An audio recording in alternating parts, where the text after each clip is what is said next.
Hello everyone, today in this quick tutorial I'm going to be showing you how we can easily fix this error during Windows update. So the error says 0x80070422. So this error is common in Windows updates, so I'm going to be showing you how we can fix that. So first I'll go into the search bar and type in services, and I'll open this app. And now what you'll have to do is scroll down till you find Windows update.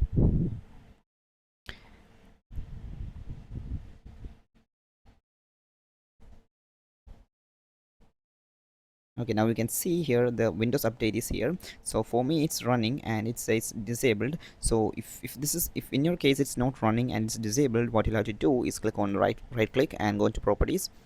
And now you can see there's the startup type, which we will set to automatic, and if it's not running we have to click on start, and that will fix this error that says 0x80070422. So that's it for today's video, guys. Hope you found this video informative. If yes, please do like, share, subscribe, and thank you for watching. Have a nice day.